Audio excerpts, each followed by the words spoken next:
What is up, survivors? For today's mod review, we're going to be going over the better farming mod. This is pretty cool if you like building like the farming aspect, want to expand on it. We'll get into it right now. So you're going to be able to make something in your inventory, which is going to be this better farming kitchen, which works kind of like a cooker, but then does a few other things as well.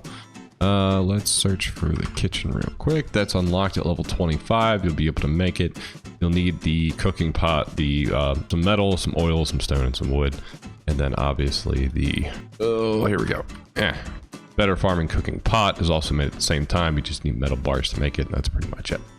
So, make those things, then we make our better farming kitchen. It does need to be irrigated.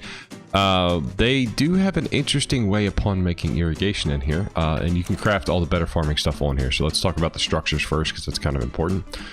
First and foremost, you can actually make your own irrigation system, which does not require direct access to water, and it's done by using these better farming water intakes and then this sprinkler system. So the farming intake basically clamps to the ground, and then the sprinkler system goes on top of it and irrigates all the plants nearby. You can make some crop plots as well, and we're going to go over how those work, as well as their own individual cooking ingredients, your own plants that you'll be able to craft and make and grow, your own foods that will actually apply different benefits for you too, and then how to make all of the seeds will be in here as well. Backing up, you'll still be able to make all the stuff you can make out of a cooker. So this does kind of replace a cooker as well. You'll be able to do all that. You can cook meat on here, and back up here, you can also do all your dyes on here as well. It does require wood or some other fuel source to power, but that's pretty much it. Aesthetically, it looks awesome. I think it looks really cool. It's definitely a little bit different. Yeah, it looks neat. You can irrigate it, so it's always irrigated. Don't have any of that problems. So let's talk about the water system first real quick. So basically this intake kind of looks like this. And you see it green and red where it's going to work and where it's not going to work, obviously. But you can drop it where it's green, and when you drop it, you'll be able to put a sprinkler system here. The sprinkler system will connect to it. Water will just flow out of it. You'll see I have a bunch of these kind of lined up over here as well. So there's 3 different types of crop plots that you can actually make. You have the normal crop plot for some of your crops that you'll be able to grow, and we'll talk about all those here. I got some aloe growing in here, got some bell peppers growing in here, celery, mushrooms, and some coffee beans as well. It's pretty cool, and they'll start fruiting and give me all that good stuff. Over here, these are like trees, which are pretty cool. These are like tree plots. So we have a lemon tree going on right here. We have olives, and then we have cocoa bean as well. So you can actually grow the trees in here too. All of the grow times are actually sped up by ×3. So essentially you don't have to worry about greenhouse effect. So it kind of greenhouses itself basically. So it's all going to grow a lot faster for you. So you don't have to worry about any of that. These are the kicker, man. These really big crop plots. This is one big section where you can plant like ginormous crop plots in. These are I think they're just called giant.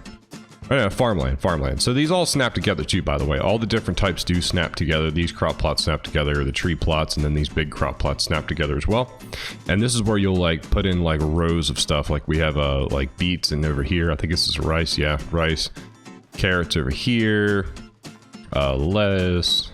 Maize. Potatoes. I think this is wheat back here. Yeah, we have wheat back here as well. Cool thing about the sprinkler systems, you can kind of drop them in the middle of the crop plots too, because these are kind of bigger, so you can be able to irrigate all your stuff pretty well. But it's got a pretty good range on it. I mean, I have like a sprinkler system right there, and this guy's irrigated. Let me try to get one more out real quick, because again, these guys snap to each other. It's not irrigated here, so you're not going to get a crazy distance, but it's still not that bad. Plus, you don't really have to run a bunch of pipes. It's just dropping the intake and then dropping that on top of it, so it does make it a little bit easier. When you do make these, you have the option to do this bare like this, or you can hold in E and bring up a radio menu and change this to switch with poles, so that you actually get like just aesthetically something a little bit different. But they do clamp together, so you can make cool stuff that way too. Anywho, yeah, this will all fruit like it normally does. It'll start growing crops for you, and you can use those crops to grow other things. And we can kind of go over here and take a look about how all that works. Aesthetically, I think it looks fantastic. I think the plants look great. The plots look great. They snap together really well. I really like it, especially if you're looking for something a bit more aesthetic as far as farming stuff goes. If you're into that stuff on more of a PvE, maybe even like an RP sort of style server. Coming back here, so a couple things to go over. The seeds, you actually create all these from making generic seeds. So use generic seeds to make all the other seeds, and what you need for the generic seeds are rare mushrooms, rare flowers, and sap to be able to make all those. And then you'll be able to make whatever you need. The other thing to note is inside of these guys, they'll be able to, inside the description of each one of these seeds, it'll tell you where it actually grows at. So like your wheat goes on the farmlands, your bell peppers go on the farming plots, and then like, where are we at here? The cocoa bean says it can be put in the tree crop plot. So that way you kind of know which plot to grab before you just go ahead and build it, so you don't have to worry about building the wrong thing ahead of time. So just watch that and you can pretty much figure it out. It's not too hard. The ingredients kind of stem from using what you've already been growing to make these. It's pretty cut and dry here about how this stuff works. These are just ingredients to actually make your crafted foods over here. And again, your crafted foods will actually provide a benefit to you. Not only does it just look cool, but it's actually useful. Starting off, we have bread, which is just like a food source. Hot coffee gives you stamina regen and running speed. Hot cocoa gives you an extra weight and fortitude. The aloe vera tea gives you some heal and some extra fortitude. Mixed salad, I think it's just straight up food, I think.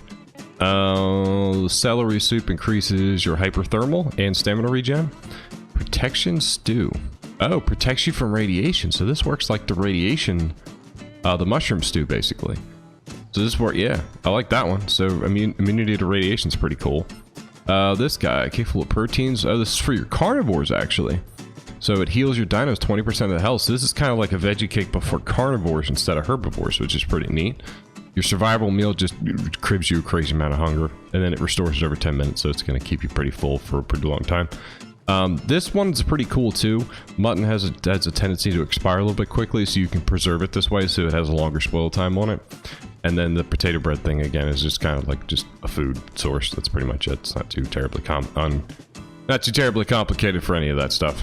But that is pretty much it as far as how this mod works. I like it. I dig it. I always wish the farming thing would have been a bit more expanded upon. We saw it roughly with like our Primitive Plus sort of DLC, our Primitive Plus edition when that came out.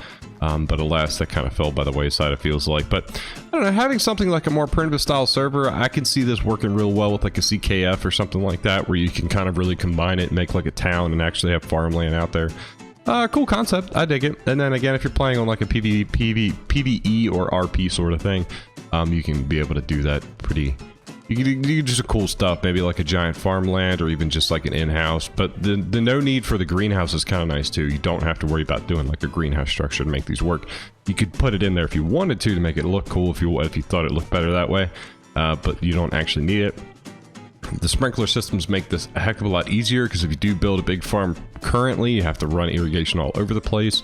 With something like this, you definitely don't. They just drop right here. I mean, even if you don't like the farming, the idea of just being able to drop a water tap right here for you that you can drink out of and fill your containers out of is pretty cool. And then you also get this wicked cool little, basically an industrial cooker, but just looks more primitive, I guess. So again, kind of fits in with the CKF sort of medieval, prehistoric sort of builds, games, styles, I guess. But all in all, I recommend this one. It seems to run pretty smooth, no errors, nothing wrong with it, and aesthetically it looks fantastic. So I'd love to see this one expanded upon for sure. That's it, guys. That is a better farming mod. We will leave a link to the mod in the workshop, in the description of the video, so you guys can check that out at your leisure. As always, guys, feel free to hit that like button, hit that sub button, and I will see you all on the next one.